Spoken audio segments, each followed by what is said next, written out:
So, The Force Awakens, Lucasfilm and Disney's first attempt at rebooting, or in this case, reimagining the classic Star Wars franchise. And what did I think? Well, this is just my opinion, but let's find out. Movies, music, and monsters.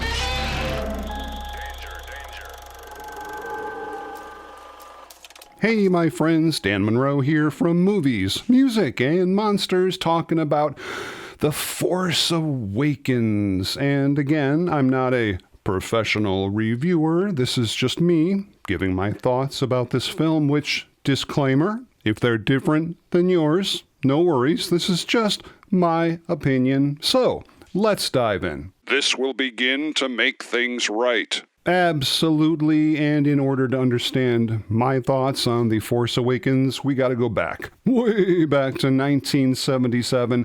Obviously, I was an enormous fan of the original Star Wars trilogy, which began back in 1977 when I was only 9 years old, Star Wars being my personal favorite of the three. And yeah, I know, The Empire Strikes Back is the best, and yeah, I get it. It's a great film, but to me, I like my Star Wars movies to be fun. I mean, don't get me wrong, Empire was a lot of amazing and great things, but fun, not so much. Return of the Jedi, yeah, I like, I guess, half of it. I like the stuff in the beginning with Jabba's palace. I like the stuff at the end with Luke Skywalker finally confronting Darth Vader in the Emperor's throne room. The rest of the film was, shall we say, a little bit fluffy, but hey, each to his own. I know a lot of people just love those Ewoks, which is great. And besides, George Lucas had a ton of cuddly little Ewok toys to get out for the Christmas rush. Anyway, as an adult, it's sometimes hard for me to remember that, yes, like it or hate it, agree or disagree, the Star Wars films were made for kids, specifically 12-year-old boys. I mean, sorry to have to say that in 2024, but that's just the truth, coming directly from the mouth of George Lucas himself on several occasions. Luckily, enough with fantasy, folklore, and mythological motifs thrown in on top to keep the adults in us interested. So, yeah, original Star Wars, love it. The special editions, not so much, but at least we've still got the original unaltered versions of these films, and they are out there. They're available. You just got to do a little bit of digging, but you'll find them. So that brings us to 1998 when I was 30 and rumblings began circling on the very early internet about George Lucas once again returning to the Star Wars franchise with Episode 1. Was I excited? Well, yeah, I was. I mean, why wouldn't I be? That is, until the first trailer dropped online. You know, the trailer, which back then took me over an hour to download on those terrible low-speed dial-up modems. Remember those? Anyway, it was obvious pretty quickly that this was going to be different. And it wasn't long before 1999 eventually hit, and there I was, sitting in the theater with the gorgeous light blue a long time ago in a galaxy far, far away on the screen, something I quite honestly never thought I would ever see again, but there I was, and okay, I left the theater slightly bewildered and more than a little bit perplexed as to what I had just seen, and it took another couple viewings to let the fact soak in that, okay, I get it, it's technically and officially Star Wars, but I guess it's just not my Star Wars, which is fine. Later, followed by Attack of the Clones and Revenge of the Sith. They were okay, but like I said, I appreciated George Lucas's attempt to go in a completely different direction, but that just wasn't the direction I loved when I was a kid. So, whatever, we always got the original films, right? No big deal. They made a ton of money, and a lot of new young fans fans were not only exposed to a galaxy far, far away, but truly loved these prequels, and that's just awesome. Jumping ahead, way ahead, George Lucas puts Kathleen Kennedy in charge of Lucasfilm and sells the company to Disney. Okay, yeah, at the time I thought to myself, well, Disney's always had a pretty good reputation, and George Lucas, at least publicly, seemed pretty happy with the decision, so okay, great, let's go, I'm in. Now, after seeing the first trailer for The Force Awakens, I do have to admit I was a little bit more excited for this film than I was for the trailers from the prequels. Well, obviously, the excitement was just overwhelming that I might be able to see my childhood heroes, Han, Luke, Leia, on screen one more time, doing their amazing Star Wars stuff. I can't even begin to tell you how cool that was. I mean, the droids were there, the Falcon was there.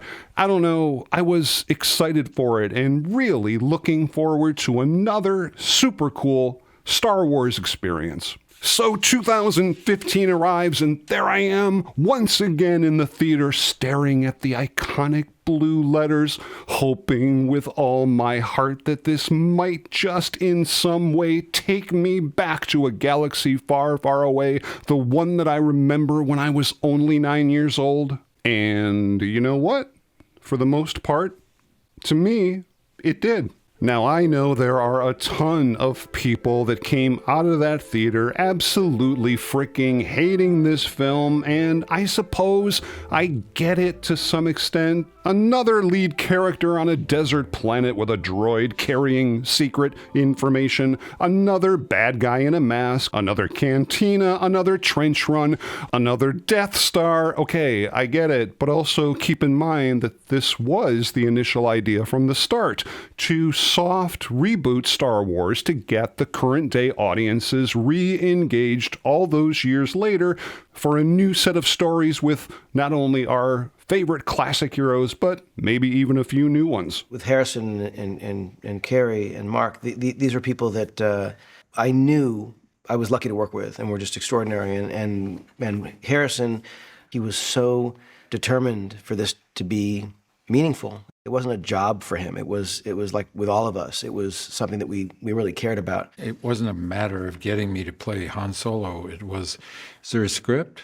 And then there's a director, and JJ took the script and worked with Larry. And so through this process, I came to understand that this was good. And I thought The Force Awakens set that up pretty good. I thought the Rey character was interesting in this film anyway. You know, she was a mystery with plenty of room for us to follow whatever character developments end up being employed for her in future films. I thought the character of Finn being an ex-stormtrooper was kind of cool. Obviously, Poe Dameron was just another Han Solo. Whatever.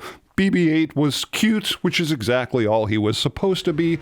Kylo Ren, I thought, was great. He was unhinged, unpredictable, with severe grandfather issues. This movie was shot on actual 35mm film, which I really appreciated, with another incredible score by John Williams. It was great to see Carrie Fisher once again as Princess Leia. Sorry, General Leia, with Harrison Ford coming back as Han Solo.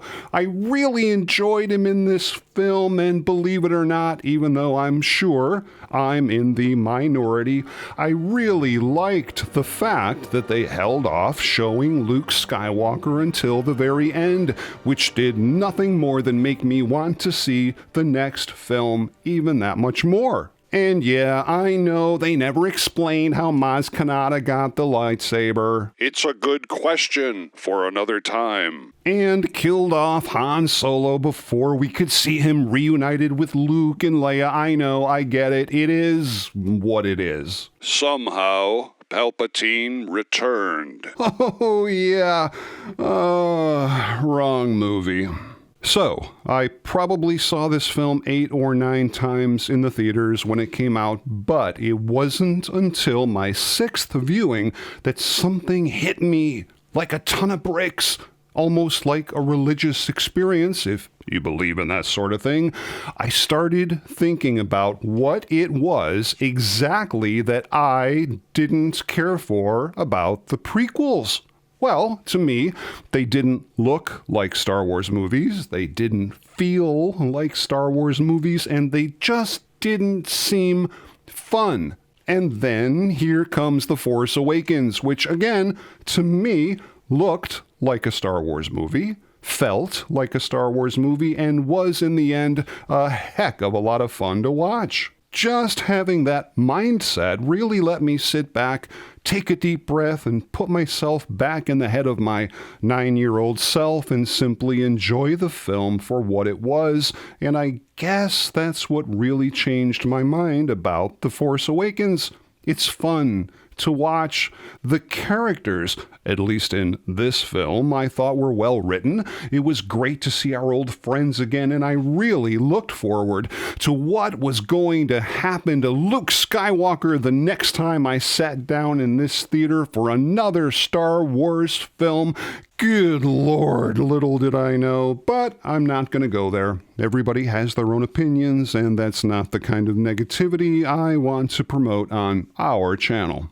And for the first time in over 35 years, I actually found myself buying Star Wars toys again, which that in itself to me was just a whole heck of a lot of fun. So like I said, this is just my opinion, but more importantly, what did you guys think? What were your expectations before the film came out? And if you're generally my age, how did you feel this film hit you differently than the prequels did? Maybe you found yourself sitting in a great big movie theater enjoying a Star Wars film with either your kid or your grandkid and a bucket of stale popcorn, and if you did, let me know. As always, I'd like to thank you guys for tuning in, because without you, there would be none of this. And if you like this kind of stuff, please consider subscribing in the future. I've got a whole bunch of new videos coming up really soon that I know you guys are just gonna dig.